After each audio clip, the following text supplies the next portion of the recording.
Background: the clatter of a 10-year-old Honda Civic engine. Rebecca, dressed in casual clothes from Target, steps into her family's opulent suburban home. Laughter and conversation echo from inside. Rebecca inner monologue. My name is Rebecca Anderson. For the past 8 years, I've lived into completely separate worlds. In the first world, I'm the family's disappointment, the daughter who wasted her economics degree on a boring desk job at a government agency, earning a meager salary, living in a rundown apartment in Arlington.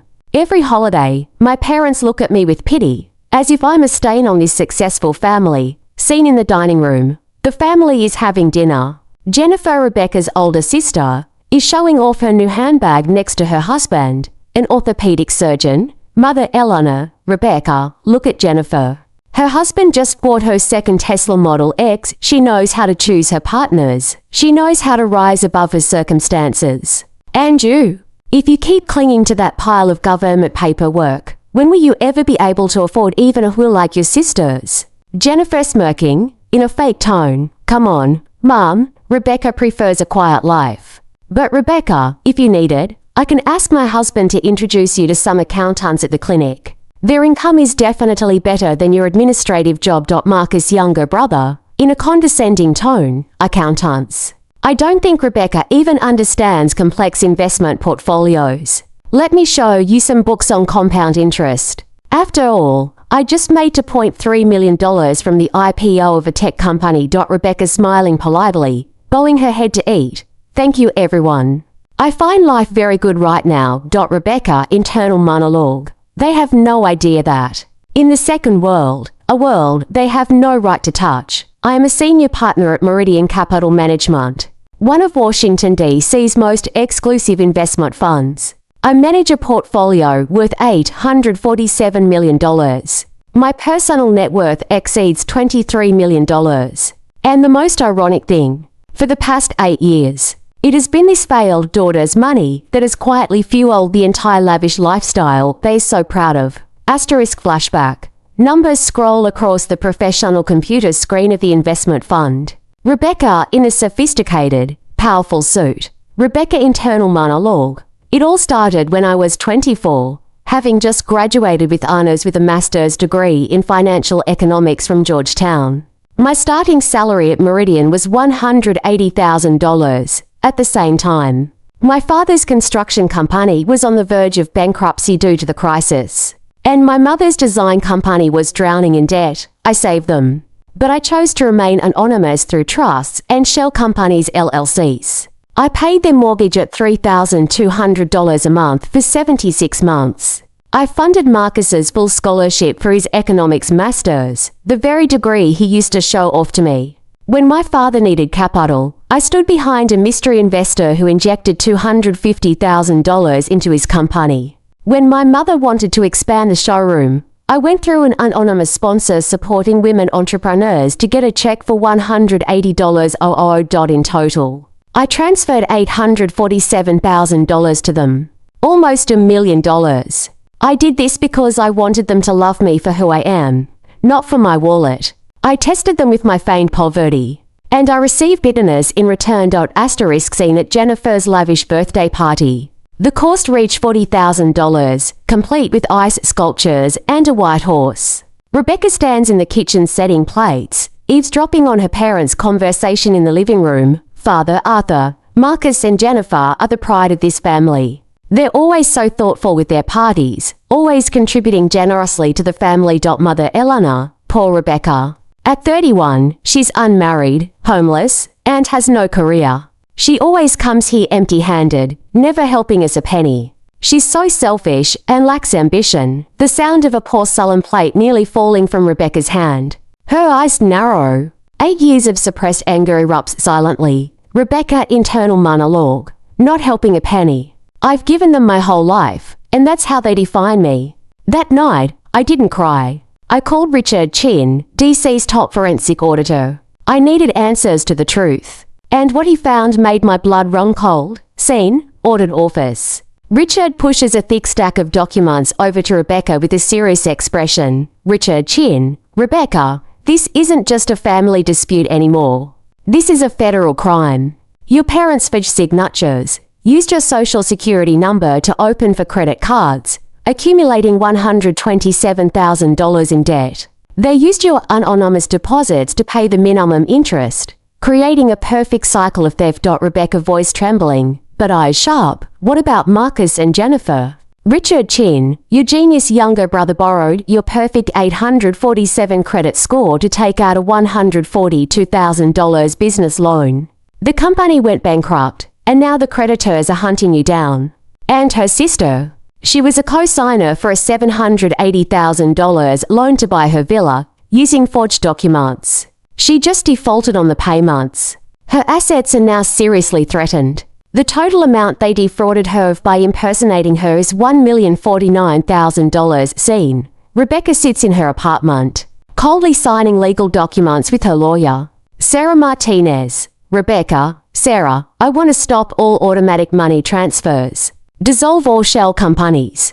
Withdraw all funds from my mother's support fund and my father's company. And most importantly, reclaim the $847,000 retirement fund I set up specifically for my parents. Lawyer Sarah, are you sure?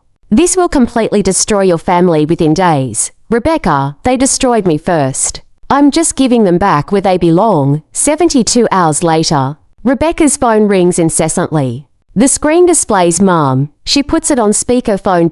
Closing parenthesis mother in a panicked voice, shouting, Rebecca, what have you done? The bank just called saying the mortgage payment was rejected. Your father's company account has been emptied. The mysterious investor has disappeared. Did you do something? Rebecca in a frighteningly calm voice, taking a sip of wine. Yes, Mom, I did it. Mother, are you crazy? Where did you get the authority? That's partner company's money. Rebecca, did you forget our conversation at Jennifer's birthday party? You said I was a daughter who didn't contribute a single penny to the family financially. So I decided to do exactly as you said. For the past 8 years, I've been paying off your $3,200 debt every month. I've spent $847,000 supporting this family. I injected $250,000 to save Dad's company and $180,000 to build the showroom for you. Mother stuttering, no. No way. You only work for the government. Where did you get that money? Rebecca, I'm a senior partner at Meridian Capital. I manage $847 million in funds, and my personal assets are $23 million. I hid it because I wanted to know if you loved me when I was poor. And I got the answer. But that's not all, Mom. I hired a forensic auditor for fake credit cards in my name, Marcus's loan, and Jennifer's mortgage. A total of over $1 million in criminal activity. Mother sobbing, Rebecca. Please. We're family. Rebecca, families don't steal each other's identities. Mom, I'm giving you both 72 hours to sign a plea agreement with the credit bureau and release me from legal liability. Otherwise, I'll file a complaint with the federal prosecutor. Prepare yourselves for jail. Phone snatched away. Father's angry voice rings out. Father, Rebecca, your mother is in a panic. You can't treat your parents like this. How ungrateful and selfish. Your parents did it out of necessity. Rebecca in a voice as cold as ice. Dad, you have two choices. Either sign a confession in silence or talk to the police. Don't test my patience. Rebecca hangs up. She turns off phone notifications as hundreds of calls and messages from her sister and brother begin to bombard her. Asterisk. Screen displays a timeline showing the imminent consequences. Rebecca internal monologue. Over the next 2 months, the Anderson family crumbled like dominoes under the weight of a reality they never wanted to face.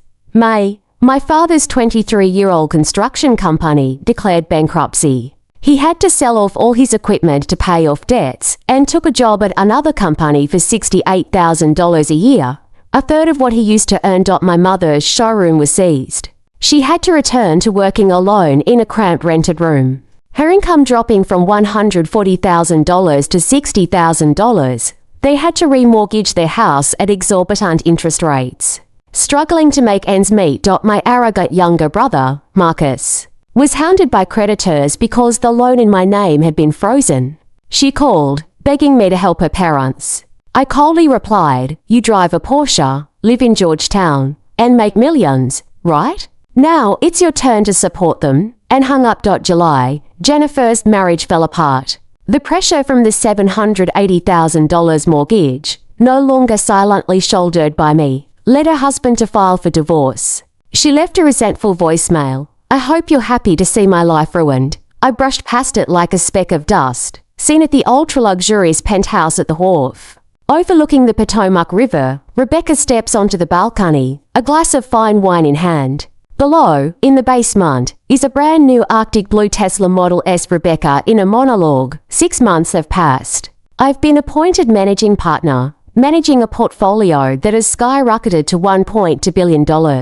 I no longer had to hide in my old Honda Civic or cramped apartment. I lived brightly, proudly, and as myself. One day, I received a handwritten letter from my mother. Not a text message, but a handwritten letter on formal paper. Her mother's voice echoing through the letter. Rebecca, I know you won't reply. I'm not asking for forgiveness, nor money. I just want to say, I'm proud of you. I should have been proud of you a long time ago. You've built an extraordinary career while your family only offered you criticism. You deserve parents who celebrate you, not belittle you. I was wrong. Now, I truly see you. Double quotes. Rebecca stands watching the sunset over the Potomac River. A single tear rolls down her cheek. The first tear in 6 months. But she doesn't text back. Maybe someday she'll be ready. But not today. Her phone vibrates. A message from her father from a month ago reappears. You're selfish. You're dead to me. Below it is Rebecca's brief two-word reply. Yes. Okay. Closing parenthesis. Rebecca smiling. Her eyes filled with determination. Sometimes the most destructive and powerful weapon you can use against those who suck your blood and despise you. Is simply to smile, say yes, and walk away. Now, in my own world, I am truly free. Rebecca turns and walks into her opulent penthouse, preparing for the $500 million board meeting tomorrow. City lights illuminate the room behind her. Asterisk background. The 5-star walled off-Astoria hotel in Washington, D.C. Brilliant crystal chandeliers, the super-rich and politicians conversing. This is the annual D.C. Chamber of Commerce charity gala. Rebecca internal monologue. 8 months after completely cutting ties with my family, I am no longer a ghost in the shadows of others' success. Today, I appear as the chairwoman of the gala. After Meridian Capital contributed $1 million to a children's education fund, the camera pans across the banquet hall. In a secluded corner near the restrooms, two familiar figures stand huddled together, Mr. Arthur and Mrs. Eleanor. They are dressed in elegant but outdated suits. Their faces gaunt, trying to approach a wealthy construction contractor to ask for work. Mr. Arthur speaking timidly, Mr. Director, my new company is small but has a very skilled team. If you have any projects in Arlington. The wealthy contractor waving his hand coldly. I heard about your bankruptcy, Arthur. Your credit score is terrible. I can't take the risk. Sorry. The contractor turns away. Rebecca's parents stand alone, humiliated, amidst the crowd. At that moment, the MC's voice booms through the loudspeakers. MC, now. Please welcome the Woman of the Year. Representing the new generation of financial leaders in Washington, the CEO of Meridian Capital, Rebecca Anderson. A thunderous round of applause erupted. Spotlight shone directly onto the main aisle. Rebecca emerged. She wore a minimalist yet powerful black fishtail evening gown, her neck adorned with a Harry Winston diamond necklace. A halo of flashing cameras enveloped her. Rebecca's parents stood frozen in the corner. Their eyes widened, their breath caught. Eleanor dropped her champagne glass, splashing water everywhere. They couldn't believe their eyes. They're useless. Old Civic driving daughter, whom they despised, was now the queen of this high society party. Closing parenthesis. Eleanor whispering, her voice trembling. Arthur. Look. That's Rebecca. Our daughter. Arthur lips tightly pressed together, bitter, humiliated. No. She's no longer our daughter. Look at the people around her. Rebecca walks onto the stage, microphone in hand. Her gaze sweeps across the auditorium, glancing over her parents' seats as if they were invisible entities. She smiles confidently. Closing parenthesis. Rebecca speaking. Hello everyone.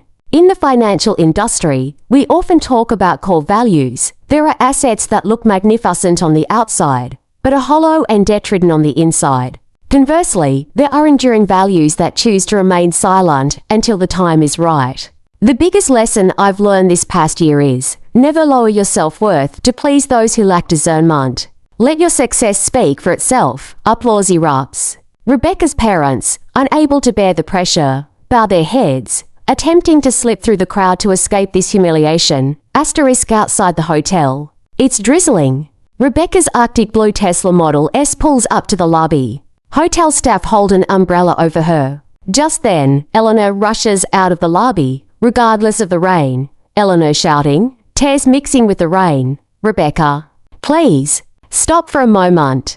Rebecca stops in front of the car. She slowly turns around. Her assistant and bodyguards try to stop her, but Rebecca gestures for them to keep their distance. She stands under the umbrella, looking at her mother, who is soaking wet and disheveled. Closing parenthesis. Rebecca in a calm tone, without resentment, only the coldness of a stranger. Eleanor, what's wrong? Eleanor choking back tears. You call me Eleanor. Rebecca, I wrote you a letter. I truly regret it. Looking at you now, I'm so proud. Our family is shattered, my dear. Your sister is divorced. Your brother is in debt. Your father has to work a humiliating job. Please, my child, you have millions of dollars. A snap of your fingers could save the whole family. We are blood relatives. Rebecca silently looked at her mother for 5 seconds. The night wind blew through her hair. She wasn't angry, not a hint of contempt in her expression. Absolute peace was evident on her face. Rebecca, do you know the difference between me and you? 8 years ago, when you had money and I pretended to be poor, you used that wealth to trample on and humiliate me. And now, when I'm truly at the top and you're at the bottom of society. I don't even bother seeking revenge. Mrs. Eleanor, Rebecca. I beg you. Rebecca, the $1 million you scanned from my identity. I signed a waiver yesterday. That was my final favor, a repayment of my parental obligations. From now on, whether you live or die, are rich or poor, it's none of my business anymore. Rebecca turns and gets into the Tesla. The car door closes, completely shutting out her mother's sobbing outside. Inside the car glides smoothly through the city lights at night. Rebecca leans back in her seat, watching the raindrops slide across the window. Rebecca in a monologue. The car speeds away into the night, leaving behind the illusions of a family I once stubbornly tried to save. My father once said, "You are selfish and dead to me." I realized that sometimes you have to die in someone else's toxic world to be reborn brilliantly in your own. Rebecca picks up her tablet. A new email from Catherine pops up. The $1.2 billion contract has been successfully signed. Congratulations, managing partner. Rebecca smiles. She presses the car's music button. Beethoven's Symphony No. 9 plays majestically. The city's neon lights illuminate her face, a face devoid of any burden. Rebecca in a monologue. My name is Rebecca Anderson. I manage billions of dollars. I drive the car I love. I live in the penthouse I bought myself, and from now on, I will never have to bow to anyone again. Scene 1, the road home and the contrast homage. A 2012 silver grey Honda Civic, its paint slightly chipped, rattles as it goes over speed bumps. Rebecca, wearing a $19 Target sweater and with her hair loosely tied back, is driving. Her eyes are reflected in the rearview mirror, calm, cold, but with a hint of weariness. Sound, the old car engine, the clicking of turn signals. A crackling radio plays a financial news report about Meridian Capital. Rebecca, internal voice. Twice a year, I have to perform a ritual I utterly despise, returning to my suburban home in Bethesda. For what purpose? To play the role of a failed daughter. They say money changes people, but in reality, money only exposes their true nature. I hid my true self from them for 8 years at Meridian Capital. I wanted a test, and the price to pay was my own dignity. Scene 2, family dinner, where masks speak setting, Jennifer's McMansion-style mansion. A brightly lit chandelier, a table laden with elegant silver cutlery. Characters, Eleanor mother, Arthur father, Jennifer sister, Richard Jennifer's husband, a surgeon, Marcus brother, and Rebecca. Rebecca enters, carrying a box of inexpensive pastries bought from a supermarket. Along the way, Eleanor looking Rebecca up and down. Sighing, Rebecca, you're wearing that shirt again. I remember giving you $100 for your birthday last year to buy a decent outfit, didn't I? Doesn't working for the government have a minimum dress code? Rebecca smiling gently, placing the box of pastries down. Yes, I work in the filing room, so these things are more comfortable. I bought some pastries. Jennifer glancing at the box of pastries, smirking. Just leave it there. The kids can eat it later. Richard just brought home some king crab from a Michelin 3-star restaurant today. And by the way, your Civic. The neighbor called earlier and said Richard reminded you to move it over because your car's oil is leaking onto the paved walkway of my house. Richard, Jennifer's husband, shaking his head condescendingly while cutting meat. Who drives a car without automatic brakes these days? Safety comes first. If you're short on money, ask Jennifer to lend you some as a down payment and buy a Mazda on installments. As a doctor, I'd be a little embarrassed if my colleagues saw that car parked in front of our house. Arthur slamming his hand on the table, proudly. Don't put any more pressure on her. Not everyone has the entrepreneurial genes and success like Marcus or Jennifer. Marcus, how's your tech startup project going? I heard you're about to raise a second round of funding. Marcus wiping his mouth with a silk napkin, speaking condescendingly, yes. The company's valuation just reached $15 million after the IPO. I just finalized the purchase of a penthouse in Georgetown. And I'll be getting my Porsche taken next week. I plan to restructure your investment portfolio next week. These days, money sitting in the bank is dead money. You have to know how to use financial leverage. Marcus turning to Rebecca. Rebecca, the compound interest rate structure at government agencies is probably only around 3 to 4%, right? Come over to my office sometime when you're free. I'll throw you some venture capital funds to play with. At least you'll earn enough money to buy a car. Rebecca bowing her head and eating, speaking evenly. Yes, thank you. She only knows how to do Excel spreadsheets.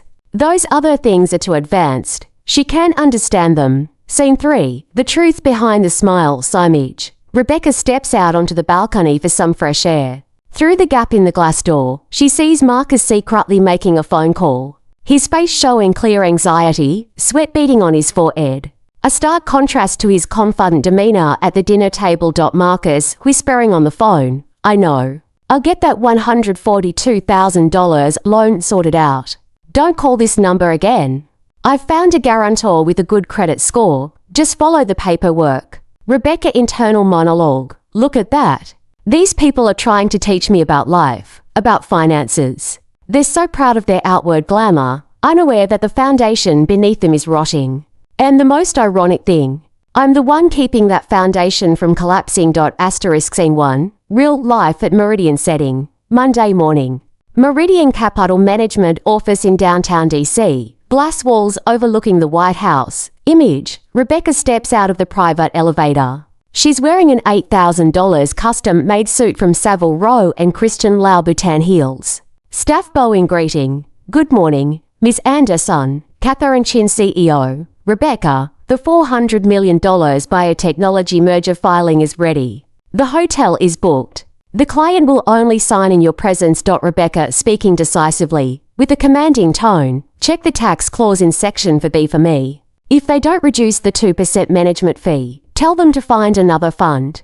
We don't deal with haggling people. Scene 2. Flashback to 8 years of blood pumping for the familiar image. Special effects. Computer screen displays clandestine money transfer orders through a software company called Aura LLC. Rebecca internal narration. 8 years ago, when I took on the role of partner, my salary was already astronomical. I saw my parents struggling. My father, Arthur, an arrogant man, cried in his office because his construction company was short $250,000 in cash to pay workers' wages, facing jail time.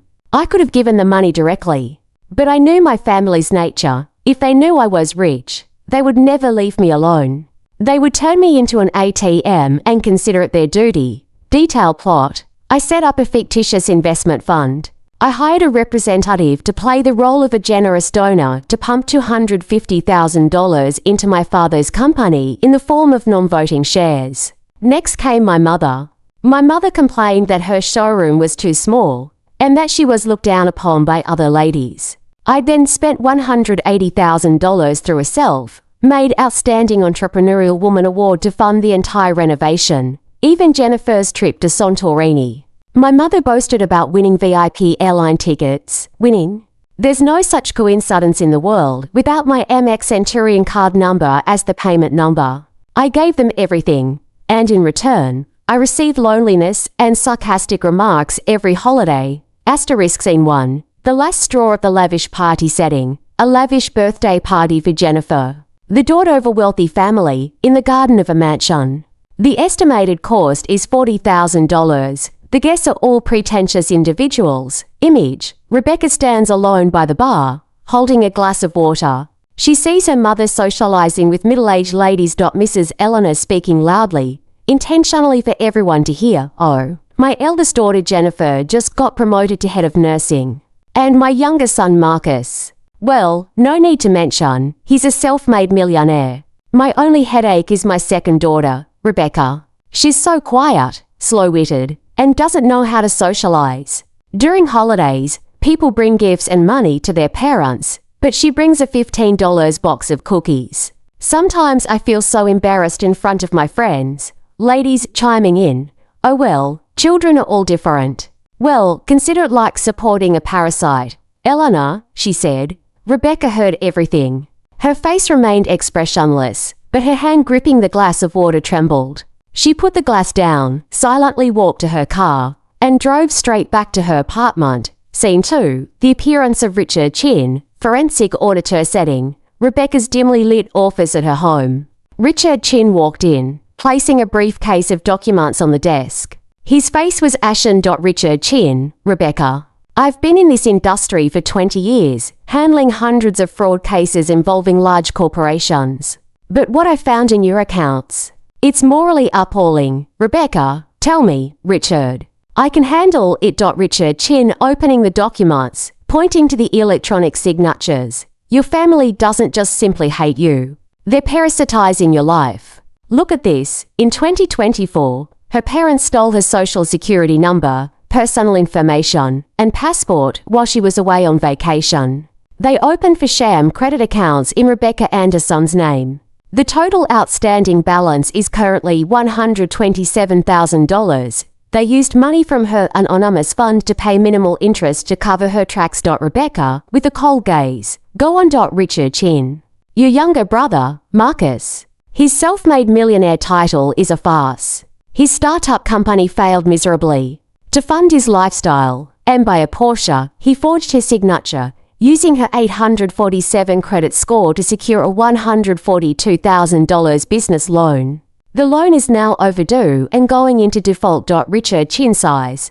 And this is the fatal blow. Jennifer, her sister, and her bossy doctor husband. The $780,000 mansion they live in. She's the co-signer on the mortgage. Jennifer hired a professional forger to falsify her entire financial record, making her 100% liable if they defaulted. And guess what? Last month, Richard got involved in a medical malpractice lawsuit. His clinic was frozen. They stopped paying mortgages. The bank is preparing for closure. And she's the one they're looking for. Rebecca standing up, walking toward the window, looking out at the night city. Her voice is low, razor cold. How much is it all in total? Richard Chin, $1,049,000 in fraud, identity theft, and federal document forgery. Rebecca, if you report this to the police, your entire family will be in jail for at least 10 years. May 27, 2026, 10:08 am Neon Minhung. Scene 1. The fateful call. Collapse in 15 minutes. Image. Rebecca sits at her desk. She presses a button on her phone. Cancelling all automatic money. Transfers from Aurora LLC. She signs the order to withdraw the entire $847,000 from the security retirement fund she had set up, specifically for her parents. Rebecca, disappear, ghosts. 72 hours later, Rebecca's phone rings violently. It's Eleanor. Rebecca puts it on speakerphone and turns on the recording function. Closing parenthesis. Eleanor crying and screaming hysterically through the phone. Rebecca. Your parents have lost their house. The bank just issued an eviction order. Your father's company's accounts have been frozen because the investors have withdrawn all their capital. And Mom's showroom too. They say the sponsorship contract has been cancelled for breach of contract. Do you know what's happening? You work for the government? Do you know anyone at the court? Please save your parents. Rebecca taking a sip of wine, her voice calm and slow. I know, Mother. I'm the one who withdrew all the money. Eleanor stopping, her crying silenced. You ... What are you saying? Are you crazy? Where did you get the money to withdraw? That's corporate money ... Rebecca, there are no corporations, Mother. For the past 8 years, the house you live in, the car you drive, Marcus's tuition, Father's medical expenses, all of it came from the personal account of this useless, unambitious daughter of mine. I'm a senior partner at Meridian Capital. My assets are $23 million. I've supported this house for 8 years with unconditional love. And what have you given me in return? Eleanor voice trembling with fear. Rebecca ... Mom. I didn't know. If I had known you were so rich ... Rebecca interrupting, voice sharp. If you knew I was rich, you'd be kneeling and flattering me, wouldn't you? Just like you're doing with Jennifer and Marcus. But it's too late. I've hired a legal auditor. For credit cards in my name, Marcus's debt, Jennifer's house contract. All the evidence of your forged signatures is on my lawyer's desk. Arthur snatching the phone from his wife, shouting, Rebecca, you're heartless. We raised you, and now you turn around and bite us the hand that feeds you. We did this for the sake of this house. You mustn't call the police. You're my daughter. Rebecca, Dad, the only thing keeping you from wearing a striped shirt tomorrow is the blood flowing in my veins. I'm giving you 72 hours to go to all the banks, sign documents acknowledging identity fraud, and remove my name from all debts. If after 72 hours I don't see the document sent to the lawyer's office, I swear I'll send the whole family to federal prison. Choose lasting self-respect or jail. Scene 1, Waldorf Astoria Gala night setting, the most luxurious 5-star hotel in DC, a party for the financial and political elite. Image, Mr. Arthur and Mrs. Eleanor, dressed in old clothes, their faces haggard, stand in a secluded corner. After going bankrupt and having to sell their house, they've been forced to rent a cheap apartment. They came here on last-minute tickets from an old acquaintance, hoping to find a chance to save Mr. Arthur's dying construction company. Mr. Arthur speaking to a wealthy lady, excuse me. MAAM, my company has previously undertaken many large projects. Double quotes the guest glancing at his outdated attire. Smiling politely, then turning away, I'm busy. I'm sorry, suddenly, the stage lights dim. Then focus on the main aisle. The music begins to play majestically. MC, ladies and gentlemen, we would like to warmly welcome our esteemed guest of honor, who has just contributed a $5 million donation to the National Education Development Fund, the new CEO of Meridian Capital, Ms. Rebecca Anderson. Loud applause erupts. Rebecca's parents turn around. They stand speechless, mouths agape, watching their daughter, once considered a stain, walk down the red carpet in a stunning haute couture gown, surrounded by bodyguards and politicians. May 27, 2026, 10:08 am Neon Minhung. Eleanor, tears welling up, voice choked. Arthur ... It's Rebecca. She really is in that position. What have we lost? Scene 2, the rainy meeting, the final farewell setting, outside the hotel. It's raining heavily. Rebecca's Arctic blue Tesla Model S Plaid pulls into the lobby. A bodyguard holds an umbrella for her as she steps out. Image, Eleanor rushes out of the hotel lobby, soaking wet, sobbing, clinging to Rebecca's sleeve. Eleanor, Rebecca, I beg you, I truly regret it. Look at our family now. Jennifer is divorced and has to work night shifts. Marcus has fled to another state because of debt. Your father has to work as a construction supervisor and gets Yale AT. Please, look at our blood ties and save your parents just this once. You have millions of dollars. Rebecca pausing, slowly removing her mother's dampan from her designer coat. Her eyes held no anger, no resentment, only an endless void of coldness. Mrs. Eleanor, the day I signed the document absolving you of criminal responsibility, the relationship between me and the so-called Anderson family ended. Setting, the VIP meeting room of Meridian Capital Investment Fund. Bulletproof glass walls offer panoramic views of Washington, D.C. A large quartz table. Surrounded by Hermes leather chairs, characters, Rebecca in a powerful black suit, lawyer Sarah Martinez, and auditor Richard Chin, opposite them are Mr. Arthur, Mrs. Eleanor, Jennifer, and Marcus. Situation. Rebecca's parents and siblings receive an urgent invitation from the Meridian Senior Partners Council regarding the special asset management and bail for the Anderson family. They arrive. Dressed lavishly, believing their daughter Rebecca has begged her boss for help, the Anderson family enters the meeting room, marveling at the opulence. When they see Rebecca seated in the chairman's position, Marcus's face shows clear disdain. Marcus throwing his sunglasses onto the table. "Oh, Rebecca, are you the tea server for this meeting room? Why are you sitting in the chairperson's chair? Go sit at the back of the room, or the big boss at Meridian will see you and fire you." Jennifer adjusting her fake diamond ring, her voice anxious. "Rebecca, have you told your boss yet? My husband needs a $500,000 bridge loan to save the clinic. You've worked here for 8 years. Surely you have some influence with the security guard or secretary." Mrs. Eleanor holding Arthur's hand, sighing in relief. "Thank goodness you're thoughtful, Rebecca. Your parents' house is about to be foreclosed on. Remember to tell your boss to sign the extension order." Rebecca says nothing. She slowly twirls the gold Mont Blanc pen in her hand. Lawyer Sarah Martinez stands up and turns on the large projector screen. "Lawyer Sarah, excuse me for interrupting your optimism. I am Sarah Martinez, the exclusive legal representative of Rebecca Anderson, senior partner and CEO of Meridian Capital." The meeting room fell into a deathly silence. Marcus's expression shifted from smug to pale. Closing parenthesis. Marcus speaking in a trembling voice. What senior partner? Rebecca, madam, are you mistaken? My sister is just a low-paid office worker. Rebecca speaking for the first time, her voice deep and warm, but the pressure of the meeting room was palpable. "Marcus, your master's degree in finance, the Porsche taking you drive, and your Georgetown apartment. Where do you think the money came from? From the abilities of a delusional fool like you? The entire $1.2 million in funding for your startup was approved by me under the guise of an anonymous fund.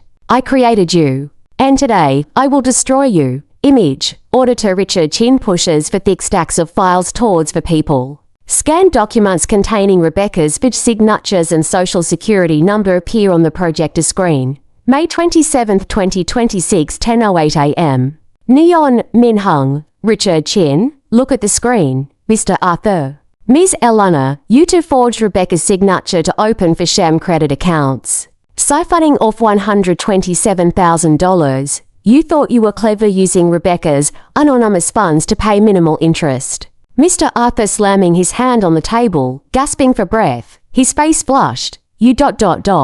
You dare investigate your own parents, Rebecca? We raised you. Rebecca slamming her hand on the table, the loud noise startling Mr. Arthur. Shut up.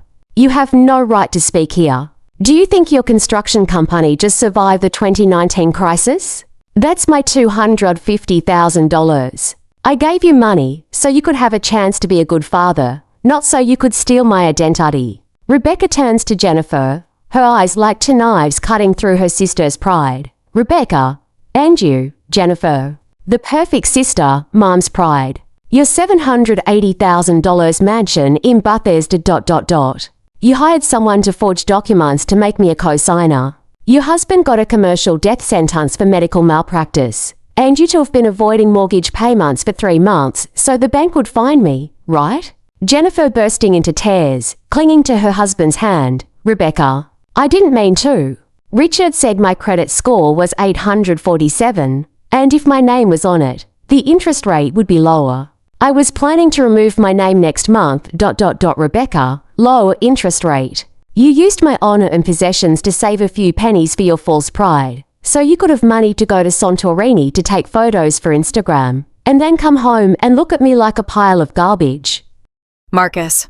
Okay, you're rich, you're the best. But Rebecca, you've forgotten one thing. You're the CEO of a $1 trillion investment fund. Reputation is everything. If you sue us, the newspapers will headline, "Meridian Financial Queen sends her parents and siblings to jail. Your reputation will collapse. Clients will withdraw their capital." You wouldn't dare do that. Let's call it even. You forgive our debt and we'll disappear. Jennifer's parents and she heard Marcus say this, and a glimmer of dirty hope suddenly flashed in their eyes. They looked at Rebecca as if they had found a lifeline. Rebecca, looking at Marcus, then suddenly bursting into laughter. Her laughter echoed in the empty, chillingly cold meeting room. Marcus, you're such a naive fool in the business world. Why do you think I called you all here instead of filing a complaint directly with the prosecutor's office? Attorney Sarah, smiling, pushing another document forward.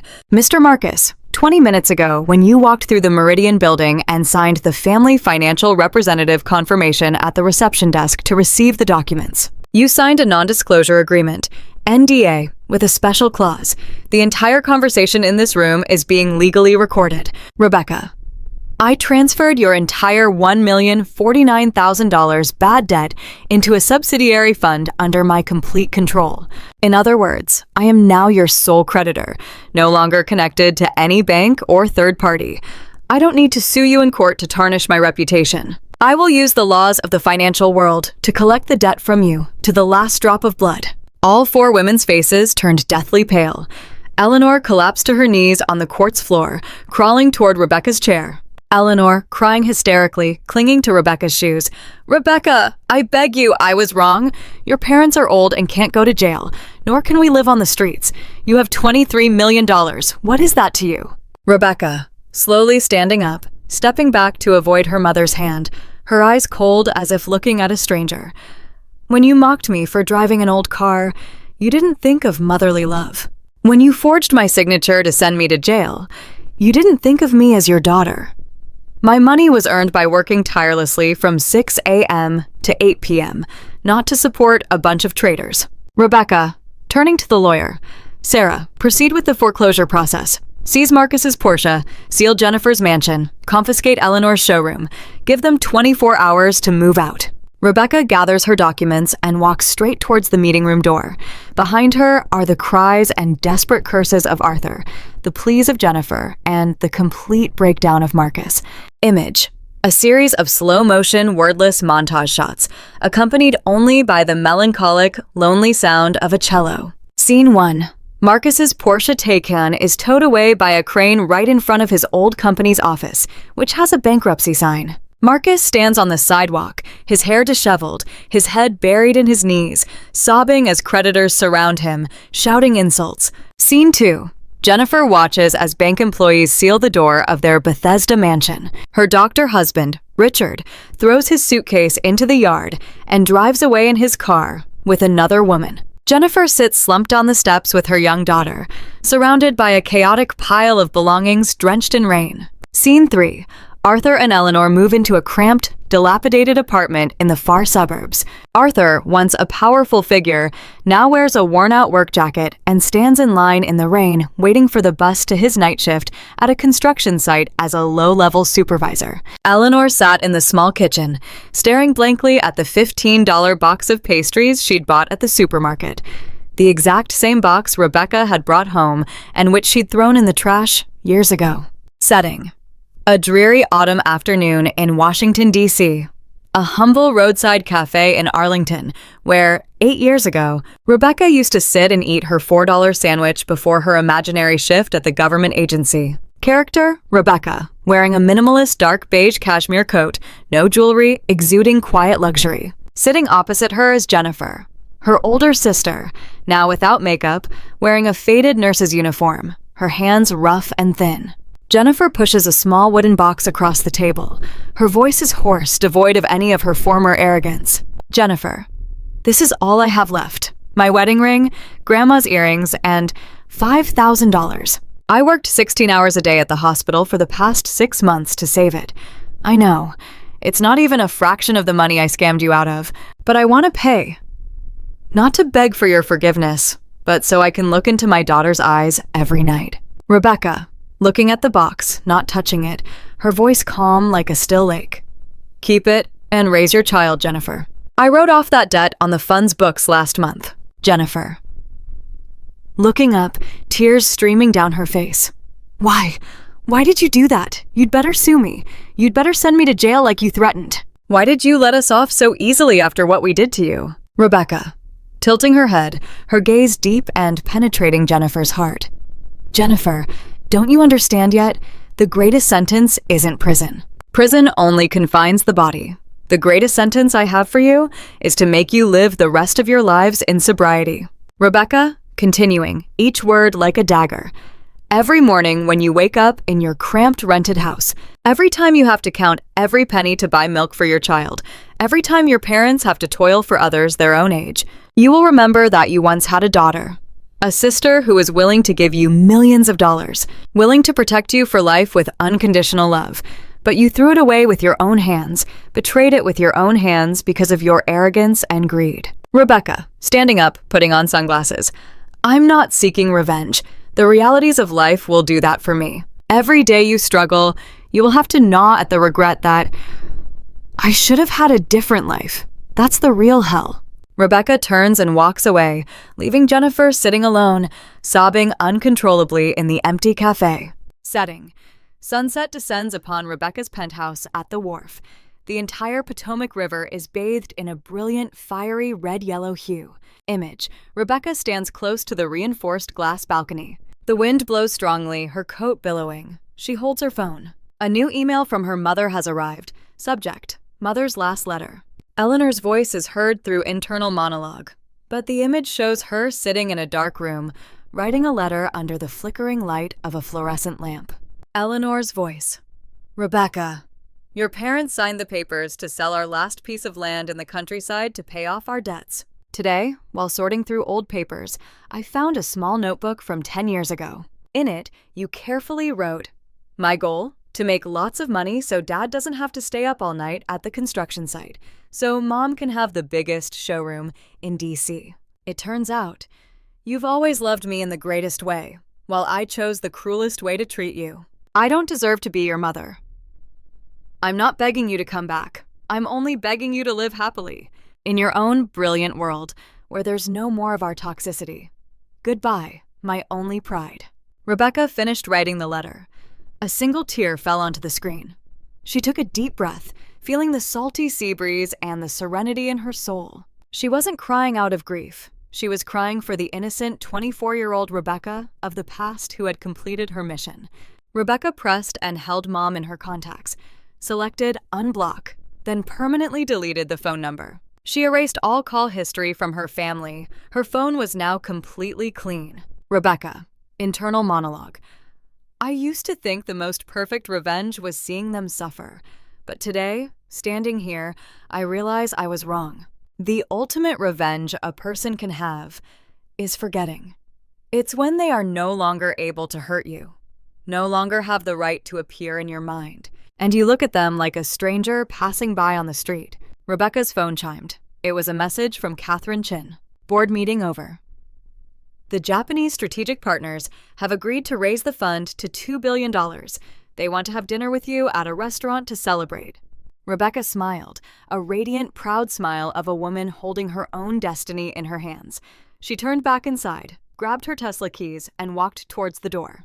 The lights in the penthouse automatically went out, leaving only the dazzling lights of Washington, D.C. illegible. Rebecca, inner monologue, the final weighty words. My father once said I was dead to them. That's true. The weak, submissive Rebecca Anderson of the past is dead. The woman standing here now is the master of her own life. I harbor no hatred. I won't turn back. I just move on. The penthouse door slammed shut with a thump. The Tesla's electric motor hissed softly as it sped down the brightly lit avenue. The screen went black, accompanied by the triumphant, satisfying closing music.